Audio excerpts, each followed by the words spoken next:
Welcome to MNSU 8 coverage of the Krampus City Queefs as the home team hosting the San Diego Froggers.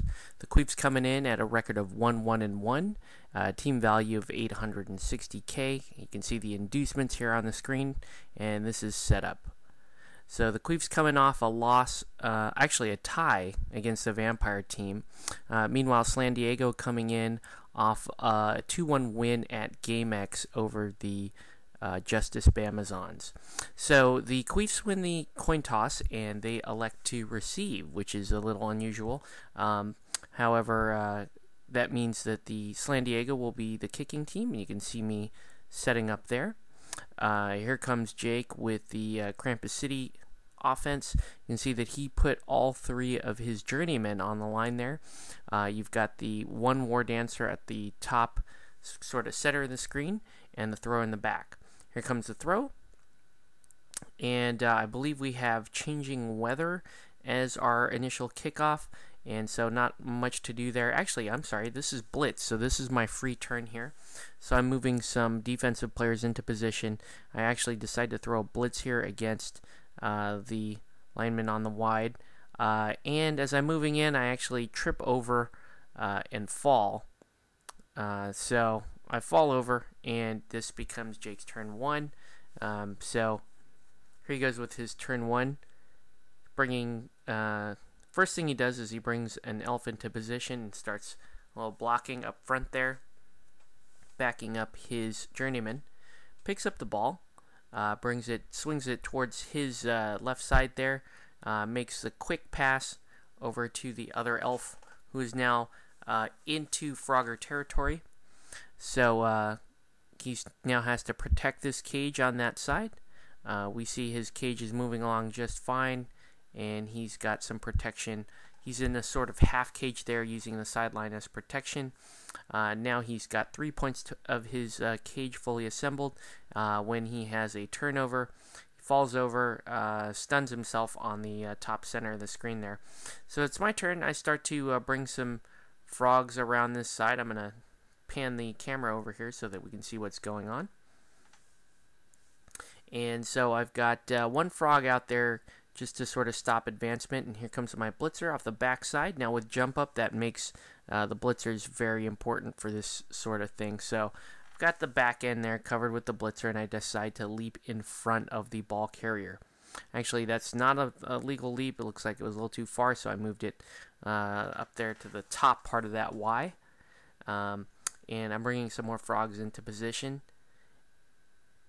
So I've got a lineman there. Here comes another lineman. Looks like I'm measuring who's going to be the better lineman to bring into position. Now, ultimately, I would like to have to blitz at back corner and get another frog into position. Doesn't look like I'm going to be able to do that, though, unless I'm looking at a one-die block. But I throw that one die anyway.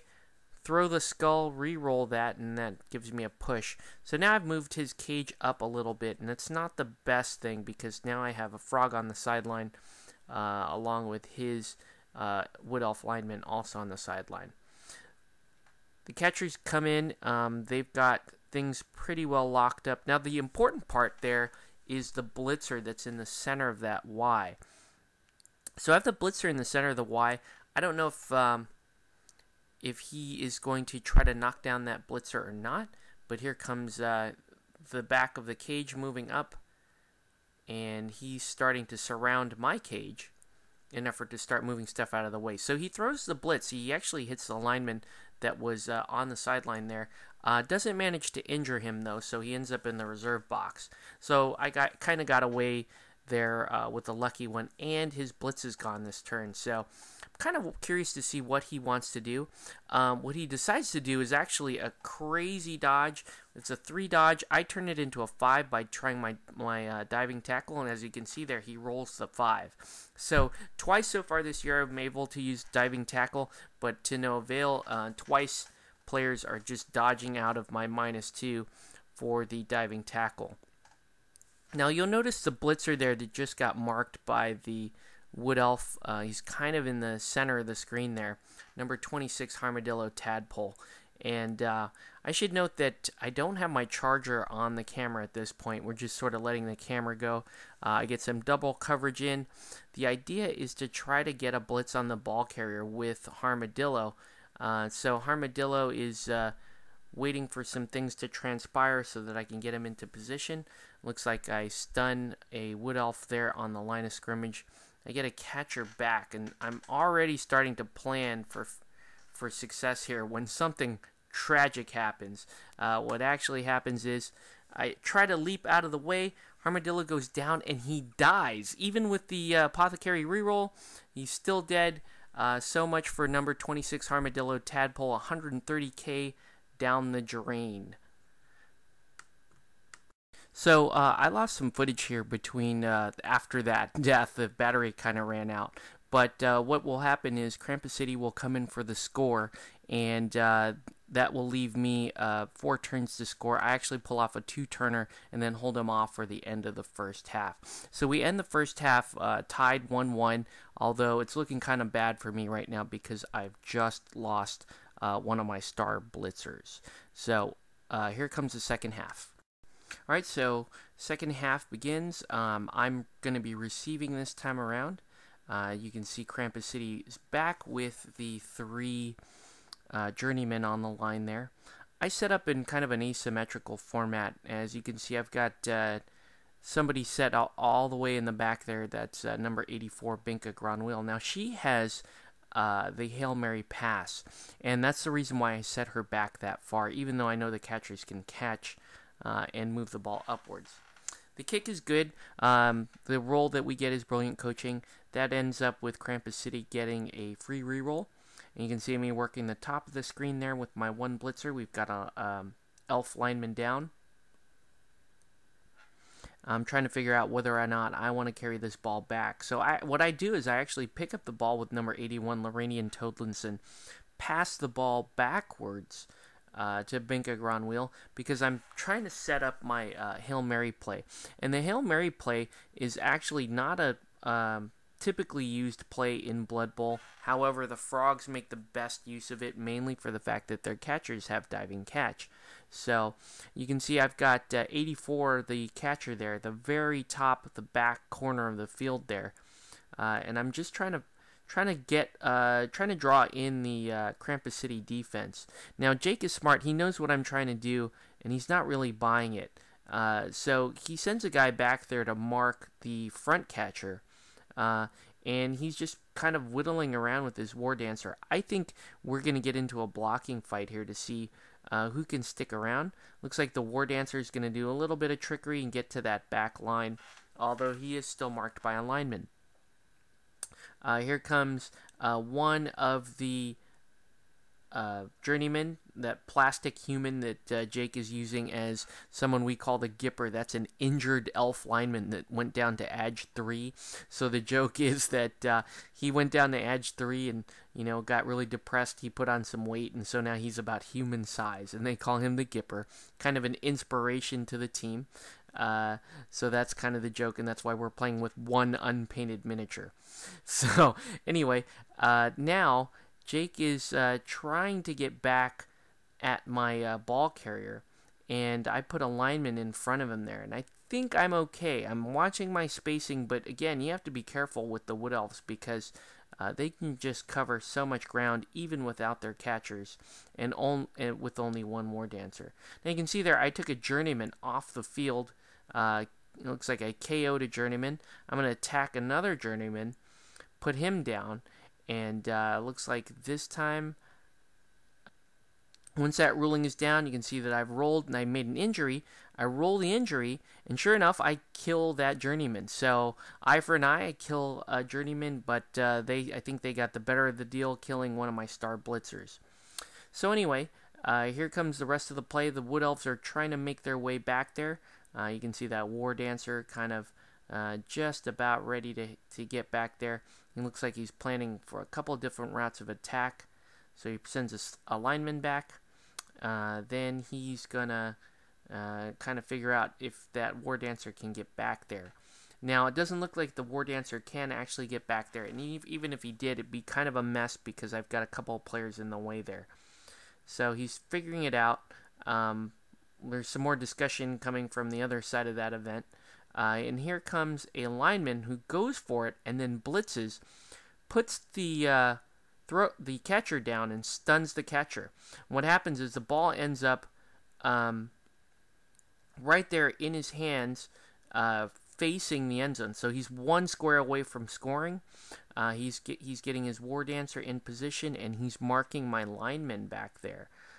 So he's marking the lineman. He's marked a catcher, and he's just trying to sew up the back there because he knows I'm going to have one shot at trying to take his lineman there. So it's my turn. The catcher rolls over. I push one lineman out of the way. I actually end up knocking him out. Send a catcher back there to leap and sort of mark one side of the ball carrier. Here comes the blitz now. Here comes the blitz from a lineman. I throw that blitz. The dice don't do me any good, so I throw a re-roll there. End up with a nice double pow. Don't break armor. However, the ball goes out of bounds. It's kind of a bummer.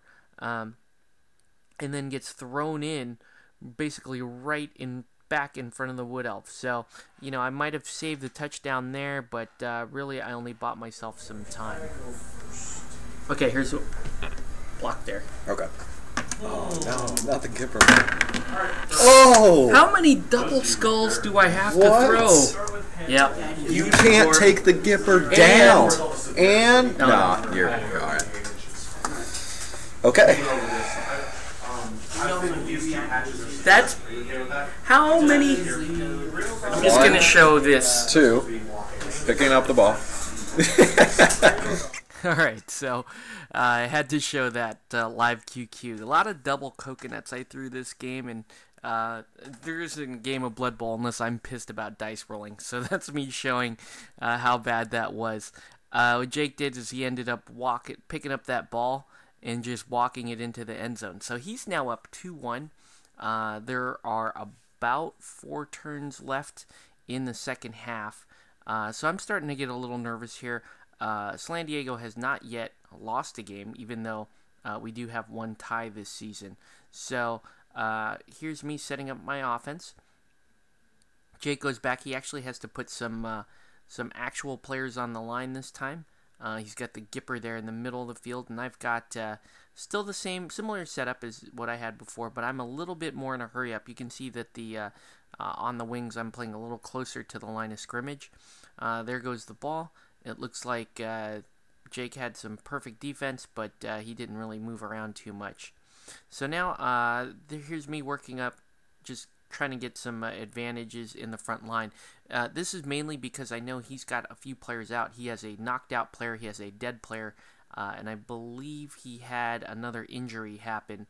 So he's short a few players, and I know that. So trying to play a little more traditional here.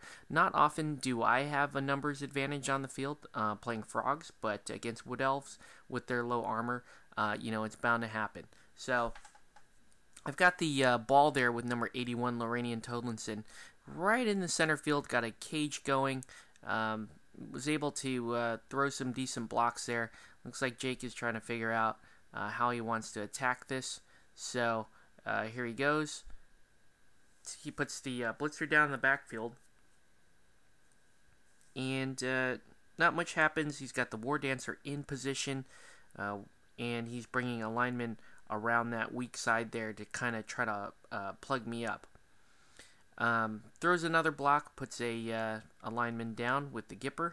That's a common theme through the rest of this game. The Gipper is just going to throw one-die blocks, and he ends up getting POW every time, which is pretty amazing. So already we're kind of working up the legend of the Gipper here as the season unfolds for Krampus City.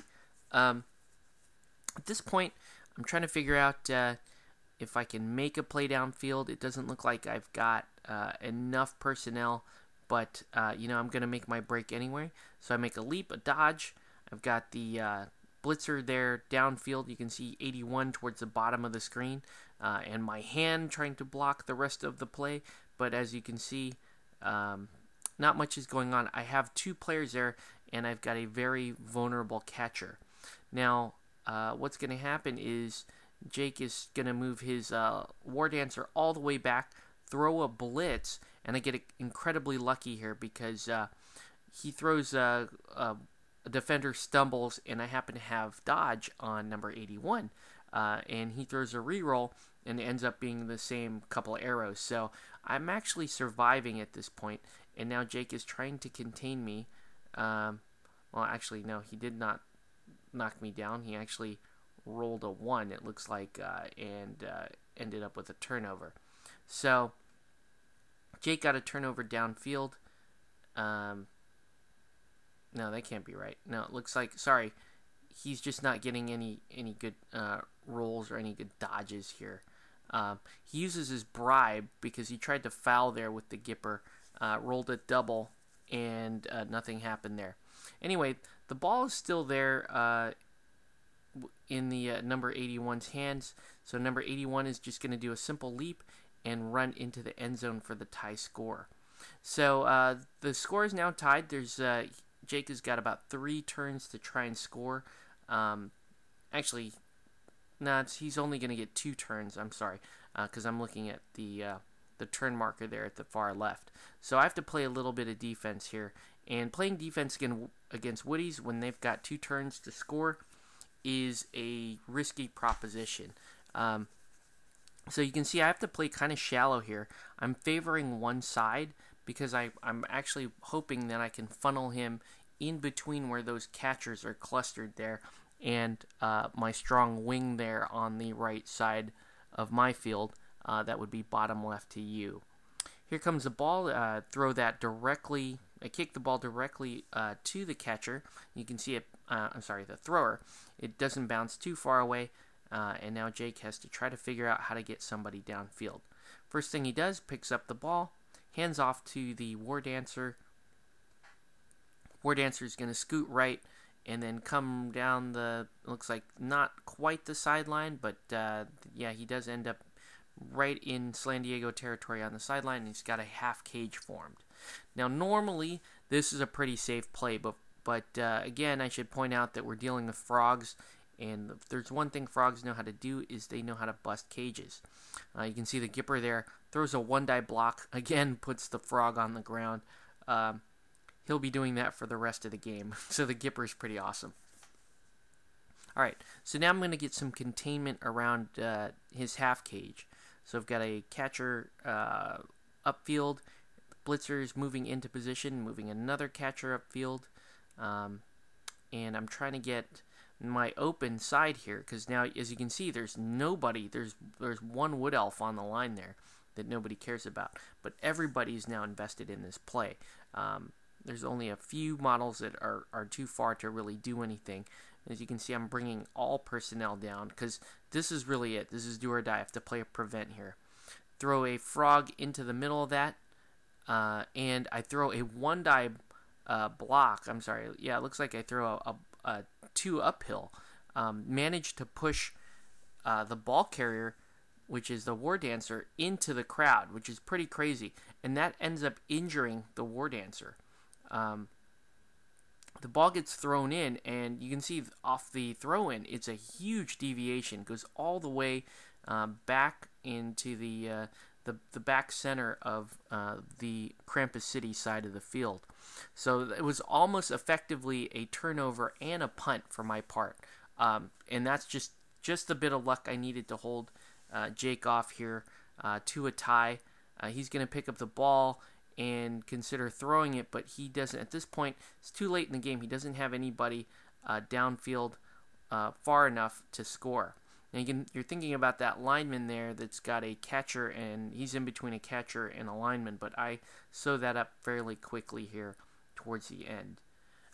So the game ends up as a 2-2 tie. It was a very fun game, very dramatic. I'm down a 130k blitzer who's dead for the season. There goes that lineman, like I said. That basically seals up the game at that point.